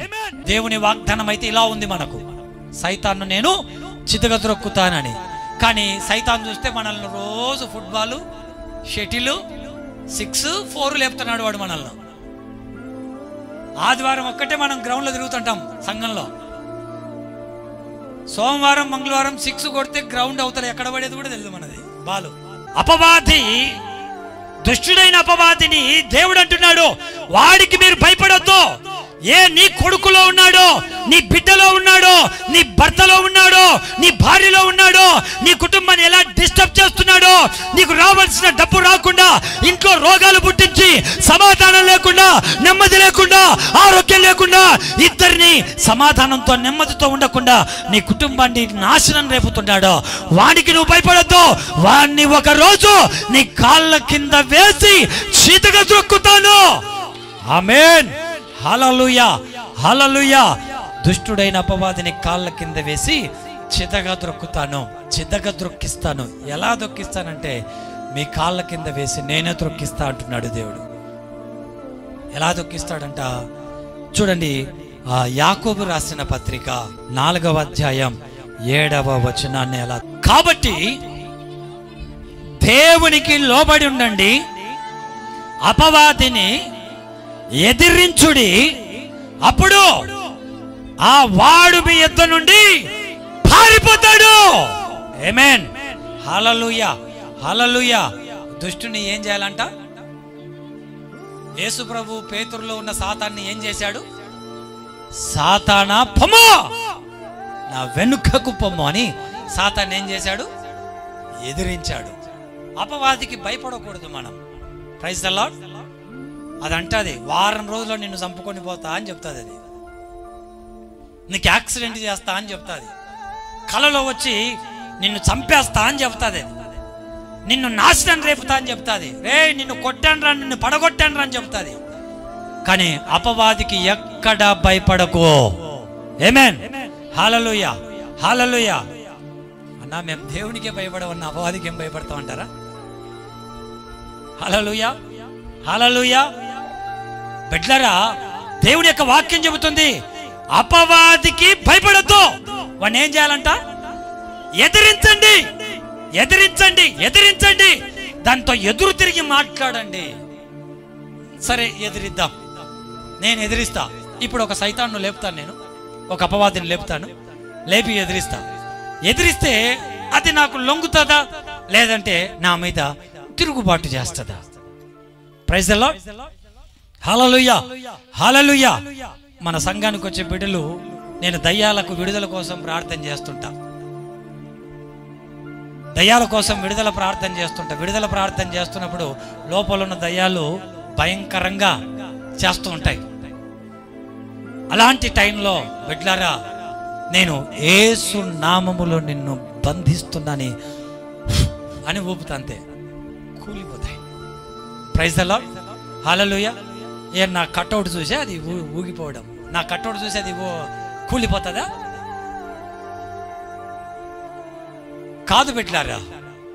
ప్రైజ్ ది లార్డ్, హల్లెలూయా. అపవాదిని ఎదిరించాలి, అపవాదిని ఎదిరించండి. అపవాదిని ఏం చేయమంటున్నాడు? ఎదిరించండి, అపవాదిని ఎదిరించండి. రే దుష్టుడా, అపవాది, యేసు నామములో నిన్ను బంధిస్తున్నాను అని. ఒకవేళ నేను ఈరోజు వాక్యం చెప్పాను కదా, అన్న ఎదిరించమన్నాడని చెప్పి పోయి మీరు గదిలో తలుపేసుకొని అపవాదిని ఎదిరించారా? వస్తాడు. వస్తే నాకు సంబంధం లేదు, నేను ముందే చెప్తున్నా. హల్లెలూయా, హల్లెలూయా. ఎదిరించడం అంటే బైబిల్లో వాక్యం కూడా మీకు చూపిస్తాను. పౌలు తెలుసు కదా మీకు, బైబిల్లో పౌలు తెలుసు కదా. పౌలు యెరూషలేములో చాలా అద్భుతాలు చేస్తున్నాడు. ఆయన చేతి గుడ్డ శవాల మీద వేస్తుంటే చచ్చిన శవాలు లేస్తున్నాయి. ఆయన ఇక్కడ నుంచి వేరేళ్ళు పెట్టి చూపిస్తుంటే అక్కడే నేల కొరిగిపోతున్నాయి. ఆయన నీడబడిన వెంటనే రోగులందరూ బాగైపోతున్నారు. ఆమేన్, హల్లెలూయా, హల్లెలూయా. పౌలు ఆ దేశమంతటా అతని పేరు మంచి ఫేమ్. పౌలు వస్తున్నాడంటే యేసు ప్రభు శిష్యుడు పౌలు పలానా ప్రాంతానికి గాస్పల్ చేయడానికి వస్తున్నాడు, యేసు గురించి చెప్పడానికి వస్తున్నాడు అనేసరికి మంచాల మీద ఉన్న రోగులను, కుష్టు రోగులను, కాళ్ళు చేతులు పడిన పెరాలసిస్ కలిగిన వాళ్ళను ఎత్తుకొని వచ్చి ఆయన నీడబడినా చాలు, ఆయన చేతి గుడ్డ తగిలినా చాలు, ఆయన మాట మాట్లాడినా చాలు బాగైపోతుందని చెప్పేసి అందరూ పబ్లిసిటీ ఫుల్గా చాలా మంది వచ్చేవాళ్ళండి. ఆయన పేరు అంత ఫేమ్ అయింది. అది చూసిన ఒక ప్రధాన యాజకుని కొడుకులు 7 మంది, అరే పౌలు ఏందో మాట్లాడుతుంటే అందరు కింద పడిపోతున్నారా, మనం కూడా మాట్లాడదామని చెప్పేసి పౌలు దగ్గరికి పోయి ఆయన ఎట్లా దయ్యాలను వదిలిస్తున్నాడో, ఎలా చేయబెట్టి ప్రార్థన చేస్తున్నాడో అంతా బాగా చూసి పౌలు పోయిన తర్వాత ఇక వీళ్ళు కూడా మొదలు పెట్టారు. ప్రధాన యాజకుని యొక్క కొడుకులు పౌలు ఎలా ప్రార్థన చేశాడో, యేసు నామమున మంత్రిస్తున్నాం, దయ్యమా పో అని ప్రధాన యాజకుల కొడుకులు కూడా దయ్యాలు పట్టిన వాళ్లకు చేతులు బట్టి ప్రార్థన చేశారు. అపోస్తుల కార్యములు రండి, అపోస్తుల కార్యములు 19వ అధ్యాయం 12వ వచనాన్ని చూద్దాం. ఆ పౌలు శరీరమునకు తగిలిన చేతి గుడ్డలైనను నడికట్లైనను రోగుల ఎద్దుకు తెచ్చినప్పుడు రోగములు వారిని విడిచెను, దయ్యాలు కూడా వదిలిపోయాను. అప్పుడు దేశ సంచారులు మాంత్రికులైన కొందరు యూదులు పౌలు ప్రకటించు యేసు తోడు మిమ్మును ఉచ్చాటన అంటే మంత్రించడం, మిమ్మును ఉచ్చాటన చేయుచున్నామనే మాట చెప్పి దయ్యములు పట్టిన వారి మీద ప్రభు అయిన యేసు నామమున ఉచ్చరించుటకు పూనుకొనిరి.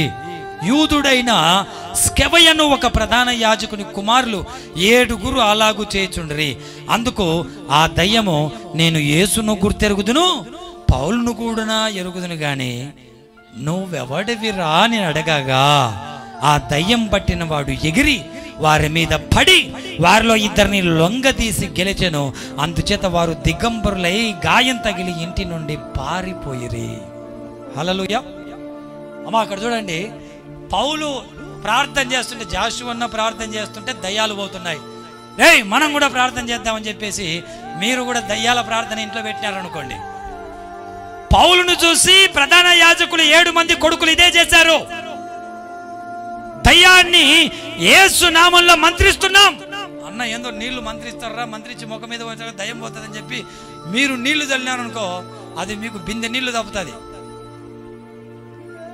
హల్లెలూయా, హల్లెలూయా అని ఆ మాంత్రికులు కూడా పౌలు వలె యేసు నామంలో మంత్రిస్తున్నాను, దయ్యమా వెళ్ళిపో అని ఆ మాంత్రికులు దయ్యం మీద చేయబెట్టి, దయ్యం పట్టిన వాళ్ళ మీద చేయబెట్టి ప్రార్థన చేస్తే లోపల ఉన్న దయ్యం అనిందంట, ఎవడ్రా నువ్వు అనిందంట.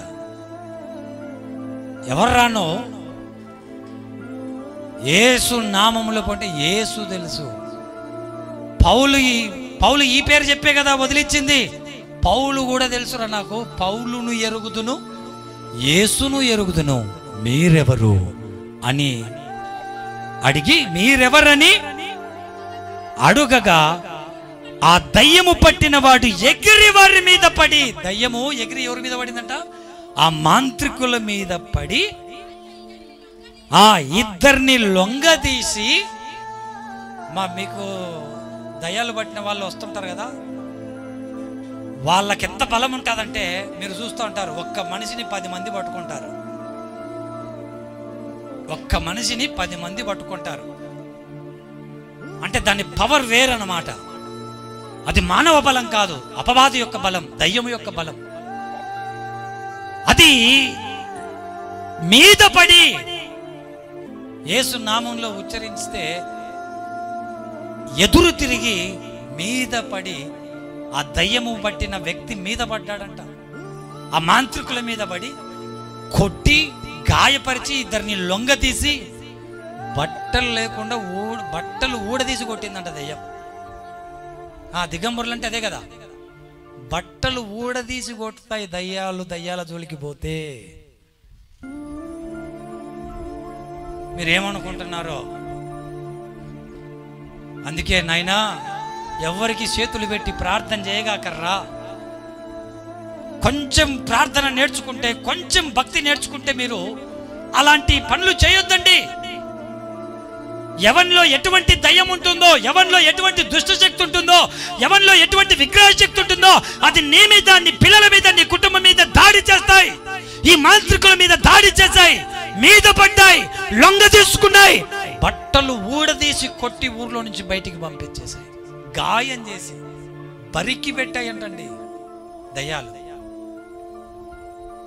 కాబట్టి అపవాదిని ఎదిరించండి అంటే మన నోటితో మాటతో ఎదిరిస్తే అవి నిన్నే లొంగ తీస్తాయి. కాబట్టి దయ్యాల జోలికి పోవద్దండి మీరు.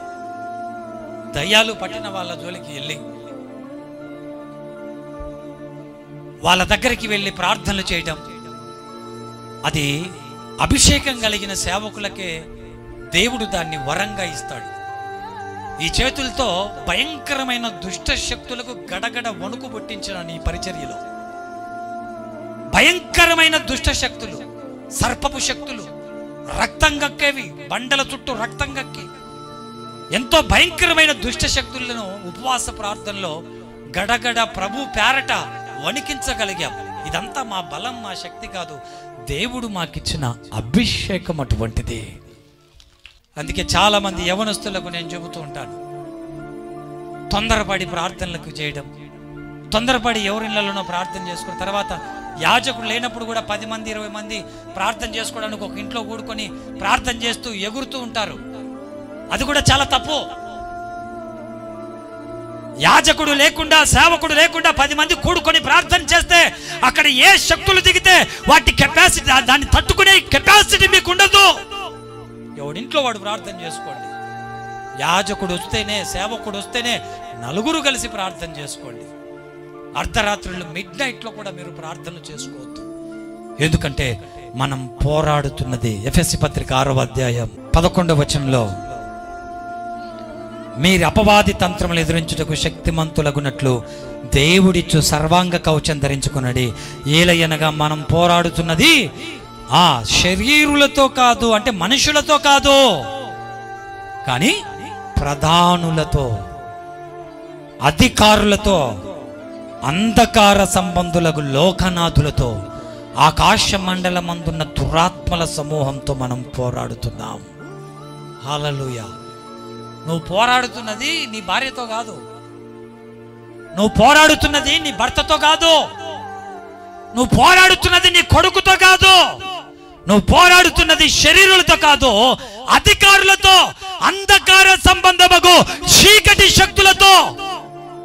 లోకనాథులతో, ఆకాశ మండలమందున్న దురాత్మల సమూహంతో పోరాడుతున్నావు. కాబట్టి నీవు రక్త మాంసాలతో గెలవలేవు, మానవ బలంతో గెలవలేవు. అందుకే మనం పోరాడుతున్నది మనుష్యులతో కాదు, మనం పోరాడుతున్నది నీ భర్త నీ మీద తిరుగుబాటు చేస్తూ ఉంటాడు, నీ భార్య నీ మీద తిరుగుబాటు చేస్తూ ఉంటుంది, నీ తల్లిదండ్రులు నీ మీద తిరుగుబాటు చేస్తూ ఉంటారు, నిన్ను గాయపరచాలని చూస్తుంటారు, నిన్ను ఇబ్బంది పెట్టాలని ఇబ్బందిలోనికి తీసుకుని వెళ్తుంటారు. అలా నిన్ను తీసుకుని వెళుతున్నది ఎవరో తెలుసా? నువ్వు పోరాడుతున్నది మీ అమ్మతో, మీ నాన్నతో, నీ భార్యతో, నీ చెల్లితో, నీ తమ్ముతో కాదు, వారిలో ఉన్న అంధకార సంబంధ శక్తులతో పోరాడుతున్నావు. కాబట్టి దాంతో పోరాడేటప్పుడు దాన్ని ఎదిరిస్తే పోదు, దేవుడిచ్చే సర్వాంగ కవచము ధరించాలి. హల్లెలూయా, హల్లెలూయా. ఎలా ఎదిరించాలంట? ఆ దేవుడిచ్చే కవచం. దేవుడు మనకు కొన్ని ఆయుధాలు ఇస్తున్నాడు, ఆ ఆయుధాలు పట్టుకొని అపవాదిని ఎదిరించండి. ఏంటి ఆ ఆయుధాలు అంటే, బిడ్డలారా, మరి 14వ వచనంలో ఏలగనగా నడుముకి ఏం కట్టుకోవాలంట? సత్యము. నడుముకి ఏముండాలంట?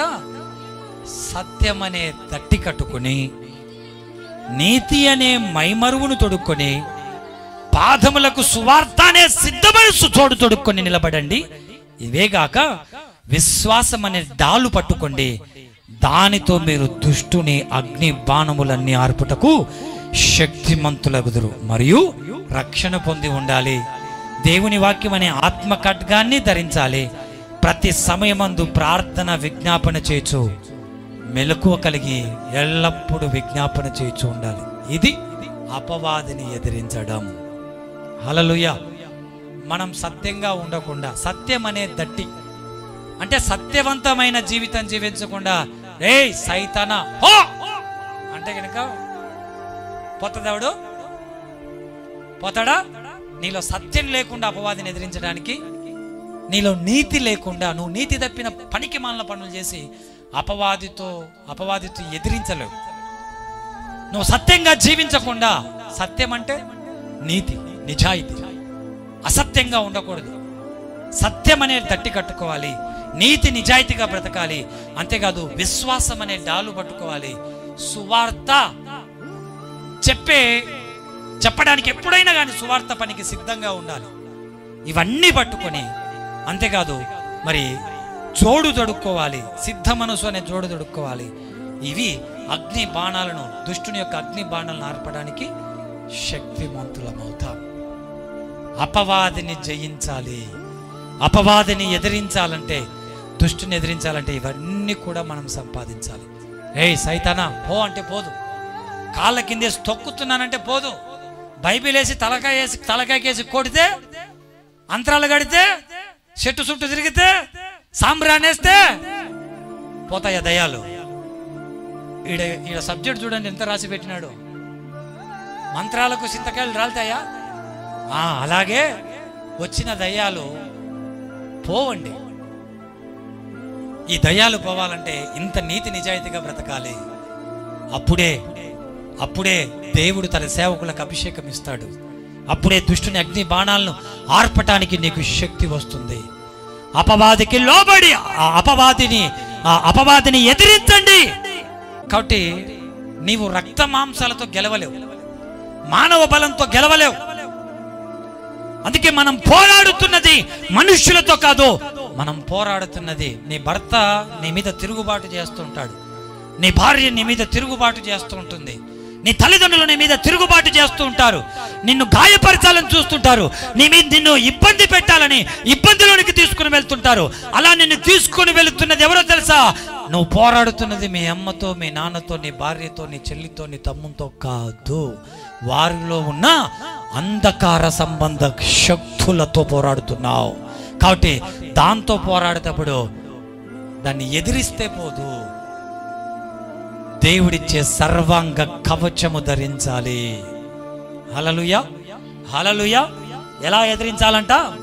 ఆ దేవుడిచ్చే కవచం. దేవుడు మనకు కొన్ని ఆయుధాలు ఇస్తున్నాడు, ఆ ఆయుధాలు పట్టుకొని అపవాదిని ఎదిరించండి. ఏంటి ఆ ఆయుధాలు అంటే, బిడ్డలారా, మరి 14వ వచనంలో ఏలగనగా నడుముకి ఏం కట్టుకోవాలంట? సత్యము. నడుముకి ఏముండాలంట? సత్యం అనే దట్టి కట్టుకుని, నీతి అనే మైమరువును తొడుక్కొని, పాదములకు సువార్త అనే సిద్ధమనస్సు తోడు తొడుక్కొని నిలబడండి. ఇవేగాక విశ్వాసం అనే డాలు పట్టుకోండి.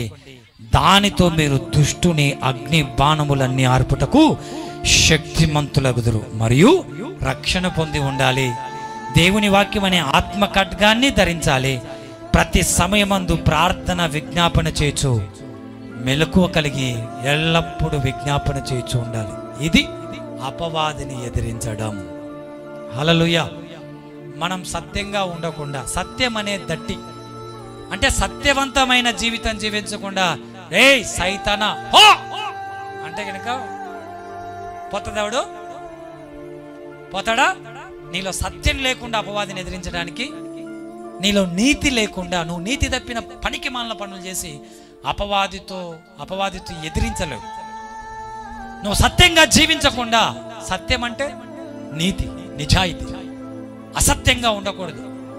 సత్యం అనే దట్టి కట్టుకోవాలి, నీతి నిజాయితీగా బ్రతకాలి. అంతేకాదు విశ్వాసం అనే డాలు పట్టుకోవాలి. సువార్త చెప్పడానికి ఎప్పుడైనా కానీ సువార్త పనికి సిద్ధంగా ఉండాలి. ఇవన్నీ పట్టుకొని, అంతేకాదు మరి జోడు తొడుక్కోవాలి, సిద్ధ మనసు అనే జోడు తొడుక్కోవాలి. ఇవి అగ్ని బాణాలను, దుష్టుని యొక్క అగ్ని బాణాలను ఆర్పడానికి శక్తిమంతులమవుతాం. అపవాదిని జయించాలి. అపవాదిని ఎదిరించాలంటే, దుష్టుని ఎదిరించాలంటే ఇవన్నీ కూడా మనం సంపాదించాలి. రే సైతానా పో అంటే పోదు, కాళ్ళ కిందేసి తొక్కుతున్నానంటే పోదు, బైబిల్ వేసి తలకాయకేసి కొడితే, అంతరాలు కడితే, చెట్టు చుట్టూ తిరిగితే, సాంబ్రానేస్తే పోతాయా దయ్యాలు? ఈడ సబ్జెక్ట్ చూడండి ఎంత రాసి పెట్టినాడు. మంత్రాలకు చింతకాయలు రాలుతాయా? అలాగే వచ్చిన దయ్యాలు పోవండి. ఈ దయ్యాలు పోవాలంటే ఇంత నీతి నిజాయితీగా బ్రతకాలి. అప్పుడే దేవుడు తన సేవకులకు అభిషేకం ఇస్తాడు. అప్పుడే దుష్టుని అగ్ని బాణాలను ఆర్పటానికి నీకు శక్తి వస్తుంది. ఆ అపవాదిని ఎదిరించండి. ఊరికే ఎదిరిస్తే మాంత్రికులు కూడా ఎదిరించారు. యేసు నామంలో ఉచ్చాటన చేస్తున్నాం, సైతాన్లారా పోండి అని ఎదిరించారు. ఎదిరిస్తే ఏం చేసాయి అవి?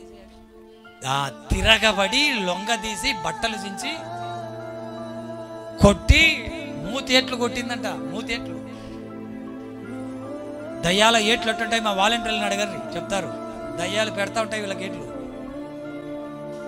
కట్టి ప్రియులారా, దేవుని బిడ్డలారా, సైతానా పో అంటే పోదు. దేవుడు సత్యవంతుడు కాబట్టి పేతురులో ఉన్న సాతానా వెనకకు పొమ్మంటే అది వెళ్ళిపోయింది. ప్రైజ్ ది లార్డ్, హల్లెలూయా. మనం ఎదిరిస్తే ఎలా ఉండాలి? దేవుడిచ్చే సర్వాంగ కవచాన్ని ధరించాలి. అంతేకాదు ఎదిరించే ముందు చదువుకున్నాం కదా ఇంతవరకు, యాకోబు పత్రిక 4వ అధ్యాయం 7వ వచనంలో, ఆ దేవునికి లోబడి ఉండండి, అపవాదిని ఎదిరించండి. అపవాదిని ఎదిరించే ముందర ఏం రాసి పెట్టాడు? ఆ దేవునికి లోబడి ఆ తర్వాత అపవాదిని ఎదిరించు, అప్పుడు వాడు నీ ఎద్దు నుండి పారిపోను. ఇంకొక చోట సామెతల గ్రంథం 28వ వచనంలో ఒక మాట ఉంది చూడండి. నువ్వు అరసాల్సిన అవసరంలా, నువ్వు దేవునికి లోబడితే. 28:1 వచనం, ఎవడు తరమకుండానే దుష్టుడు పారిపోవును. ఆమేన్, హల్లెలూయా. ఎవడు తరమకుండానే దుష్టుడు ఏమైపోతాడంట? ఎప్పుడు పారిపోతాడంటే నీకు దేవుడిచ్చిన సర్వాంగ కవచాన్ని చూసి, ఆమేన్, దేవుడు నీకు ఇచ్చిన అభిషేకాన్ని చూసి, దేవుడు నీకు ఇచ్చిన ఆ కెపాసిటీని చూసి ఎవడు తరమకుండానే దుష్టుడు ఏమైపోతాడు? నువ్వు లోబడే తత్వాన్ని, దేవునికి లోబడి ఉండడి అపవాదిని, దేవునికి లోబడకుండా అపవాదిని ఎదిరించావనుకో, స్కెవయ్యను కొడుకులకు ఎట్లాంటి గతి పట్టిందో మనకు అదే గతి పడుతుంది. దేవునికి లోబడకుండా అపవాదిని ఎదిరించడానికి వీల్లేదు. అపవాదిని ఎదిరించేంత వరకు పోడు. అపవాదిని ఎదిరించేంత వరకు వాడు పోడు. అపవాదిని ఎదిరించాలంటే ఎవరికి లోబడాలి? దేవునికి లోబడడం అంటే ఏంటి? దేవుడు అనగా వాక్యము. వాక్యము వాక్యానికి లోబడాలి. వాక్యానికి ఎప్పుడైతే లోబడతావో, దేవుడు చెప్పిన వాక్య ప్రకారం ఎప్పుడైతే బ్రతుకుతావో, అప్పుడు దేవునికి లోబడి అపవాదిని ఎదిరిస్తే అప్పుడు వాడు ఏమైపోతాడు? పారిపోతాడు. వాడు నీ ఇంటిలో నుండి పారిపోయేంత వరకు నీకు కష్టాలు తప్పవు. వాడు నీలో నుండి బయటికి పరుగులు తీసేంత వరకు నీకు ఈ బాధలు తప్పవు, ఈ రోగాలు తప్పవు, నీకు ఈ అప్పులు తప్పవు, ఈ సమస్యలు తప్పవు. నువ్వు ఎవరిని జయించాలి? ముందు అపవాదిని జయించాలి, అపవాదిని ఎదిరించాలి. అపవాదిని ఎదిరించాలంటే ఎవరికి లోబడాలి? నేను లోబడనన్నా, నాకేం పని, నేను దేవునికి లోబడాల్సిన అవసరం నాకేంటి? లోబడకపోతే లోబడని పిల్లలకు శ్రమ. నేను దేవునికి లోబడను, నీకు లోబడను, నేను ఎవరికి లోబడను, నా మెంటాలిటీ ఇంత, నేను ఇంత, నా మైండ్ సెటప్ ఇంత, నేను తగ్గను, నేను మారను, నేను ఎవరికి లోబడనంటే నీకు శ్రమలు తప్పవు, దెబ్బలు తప్పవు. లోబడకపోతే నీకు శ్రమ. అందుకే దేవునికి లోబడి ఉండండి, అపవాదిని ఎదిరించండి. అప్పుడు ఎవ్వడు తరమకుండానే దుష్టుడు పారిపోతాడు. అపవాదిని ఎదిరించాలంటే ఇంత సబ్జెక్ట్ ఉంది. ఊరికిట్ట తొక్కితే పోదు అపవాది. సైతానా పో, అంతరాలు కట్టుకుంటే పోతుందా? సాంబ్రాన్ని వేసుకుంటే పోతుందా? పోదు. పట్టిన దరిద్రం ఊరికే పోతుందా? పోదు బిడ్డలారా. అంత ఈజీగా పోదు అపవాది. కాళ్ళతో దొక్కితే, చేతులతో దొక్కితే, గట్టిగా అరుస్తే పోతుంది అనుకుంటున్నారా? చూసినాం పోరానిదంటది.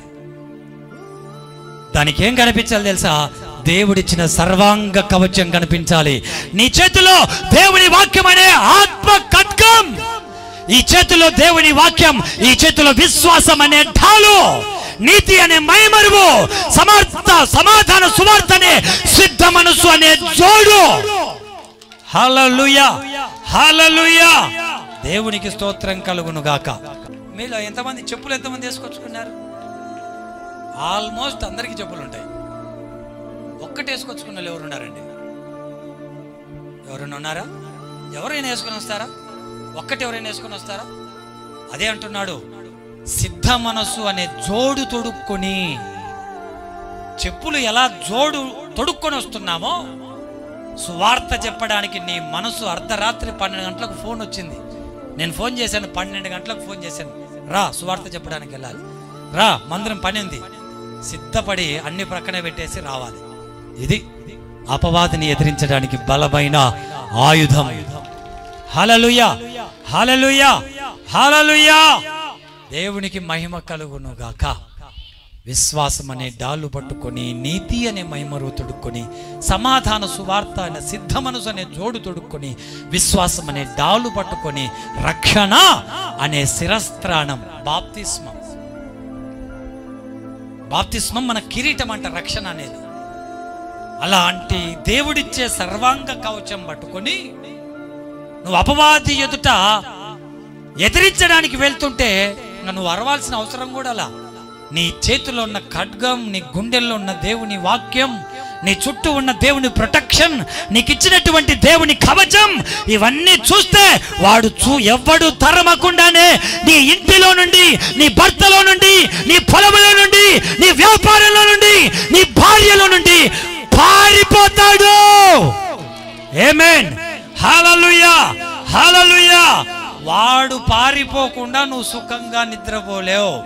వాడిని నువ్వు పారగొట్టకుండా, వాడిని బయటికి వెలివేయకుండా, నీ భర్తలో ఏ దయ్యం అయితే ఉందో, నీ భార్యలో ఏ దయ్యం అయితే ఉందో, నీ పిల్లల్లో ఏ దయ్యం అయితే ఉందో, నీ కుటుంబంలో ఏదైతే తిరుగుబాటు చేస్తుందో, ఏదైతే డబ్బు రాకుండా అడ్డుపడుతుందో, నీ పంట పొలాలను ఏవైతే పాడు చేస్తుందో, అపవాది ఎక్కడైతే నిన్ను రోగానికి తీసుకొని పోతుందో, నీ ఇంటి యజమానిలో, అలాగే నీ ఆఫీసులో యజమానిలో ఎవరెవరిలో అయితే ఉంది వాడు ప్రయత్నిస్తున్నాడో, వాడు పారిపోవాలంటే నువ్వు వాణ్ణి ఎదిరించాలి.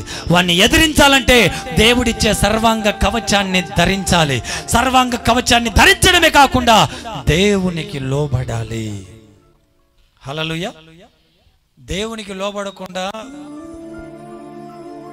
లోబడకుండా ఆకు ఒక్కలేసుకుంటూ, సిగరెట్లు బీడీలు తాగుతూ అల్లరితో కూడిన ఆట పాటలు చూస్తూ చేస్తూ ఈ జబర్దస్త్ ప్రోగ్రాములు, ఇంకా అల్లరితో కూడిన ఆట పాటలు ఇలాంటివన్నీ చూస్తూ నవ్వుతూ వాటిలో పార్టిసిపేట్ చేస్తూ అపవాదిని ఎదిరించలేవు. అవన్నీ అపవాది యొక్క ఆయుధాలు. హల్లెలూయా, హల్లెలూయా. కాబట్టి ప్రియులారా, దేవుని బిడ్డలారా, అపవాదిని ఎదిరిస్తేనే పోతాడు. ఎదిరించాలంటే నువ్వు దేవునికి లోబడితేనే వాడు పారిపోతాడు. వాడు పారిపోయేంత వరకు నీకు రోగాలు తగ్గవు. వాడు నీ ఇంటిలో నుంచి పారిపోయేంత వరకు నీకు సమాధానం దొరకదు. వాడు వచ్చిన తర్వాత వాడు పోవాలంటే నీ మనసు మార్చుకొని దేవునికి లోబడి నువ్వు చేస్తున్న పద్ధతులు మార్చుకొని దేవుని సన్నిధిలో పద్ధతిగా భక్తిగా బ్రతికితేనే అపవాది చేతిలో నుండి నువ్వు విడిపించబడతావు. నేను అపవాదితోనే సావాసం చేస్తాను, అపవాదిలాగానే బ్రతుకుతానంటే అపవాదికి సిద్ధపరిచిన నిత్య నరకాగ్ని గుండం ఏదైతే ఉందో అగ్నిగుండం, ఆ అగ్నిగుండంలో అపవాదితో పాటు నువ్వు కూడా కాలిపోవాలి. యుగ యుగాలు తరతరాలు నరక యాతన అనుభవించాలి. నరకం ఉంది, అగ్నిగుండం ఉంది. ఇలాగే తాగి చచ్చిపోతే, ఇలాగే వ్యభిచారం చేస్తూ చచ్చిపోతే, ఇలాగే దొంగతనాలు చేసి చచ్చిపోతే, ఇలాగే అల్లరితో కూడిన ఆటపాటలు ఆడుతూ పాడుతూ జీవితాన్ని ఎంజాయ్ చేస్తూ అనుభవిస్తూ చచ్చిపోతే నరకానికి పోతావు. ఆ నరకం నుండి తప్పించడానికి క్రీస్తు యేసు లోకానికి వచ్చాడు. మనందరి కోసం సిలువలో రక్తం చిందించి ప్రాణం అర్పించాడు. టోటల్గా దేవుడు మనతో మాట్లాడుతున్న మాట, నువ్వు ఫస్ట్ దేవునికి లోబడి ఉండుడి. ఆమేన్. ఎవరికి లోబడాలి? దేవునికి లోబడి ఆ తర్వాత ఎవరిని ఎదిరించాలి? అప్పుడు వాడు ఏమైపోతాడు? వాడు పారిపోయిన తర్వాత మనకేం జరుగుతుందంటే దీవెన, ఆశీర్వాదం, సంతోషం, సమాధానం, నెమ్మది, ఇవన్నీ మన జీవితాల్లో కలుగుతాయి. హల్లెలూయా, హల్లెలూయా. ఈ అపవాదిని దేవుడు సిలువలో ఓడించాడు. 3 మేకుల మధ్య మనందరి పాప ప్రక్షాళన కోసం సిలువలో రక్తం చిందించి ప్రాణం అర్పించి దేవుడు ఓడించాడు, మనల్ని అందరినీ గెలిపించాడు. అందుకే ఆయన నామమును బట్టి ప్రార్థన చేయవారెవరో వారందరూ రక్షణ పొందుదురు. కాబట్టి దేవునికి లోబడని తత్వం ఎక్కడైతే ఉందో, ఏ విషయంలో దేవునికి లోబడలేకపోతున్నావో, ఏ విషయంలో దేవునికి నువ్వు మనసు ఇవ్వలేకపోతున్నావో, ఏ విషయంలో దేవునికి ప్రార్థన చేయలేకపోతున్నావో, ఏ విషయంలో లొంగలేకపోతున్నావో, లోబడలేకపోతున్నావో, ఆ విషయాన్ని దేవునికి చెప్పి, దేవా నేను నీకు సరెండర్ అవుతున్నాను. హల్లెలూయా. దేవా నేను నీకు సరెండర్ అవుతున్నాను, నేను నీకు లొంగుతున్నాను, నేను నీకు లోబడుతున్నాను. ఇంకా నాలో కోపం ఉందయ్యా, ఇంకా నాలో పాపం ఉందయ్యా, ఇంకా నాలో వ్యభిచారం ఉందయ్యా, ఇంకా నాలో బూతు మాటలు ఉన్నాయ్యా, ఇంకా నాలో అపవిత్రమైన మాటలు ఉన్నాయ్యా, అశ్లీలత నాలో ఉందయ్యా, ఇంకా పనికి మాలిన వ్యర్థమైనటువంటి మాటలు నాలో ఉన్నాయ్యా. వీటన్నిటిని బట్టి అపవాది నాలోనికి వచ్చి నాలో కలిసిపోయాడయ్యా. అందుకే వాడు నా పనిని ఏది సక్సెస్ కాకుండా నా పంట పొలాలను నాశనం చేసి, కుటుంబంలో రోగాలు పెట్టి, భార్యాభర్తల మధ్య నెమ్మది లేకుండా చేసి నా కుటుంబాన్ని చెల్లా చెదురు చేశాడు.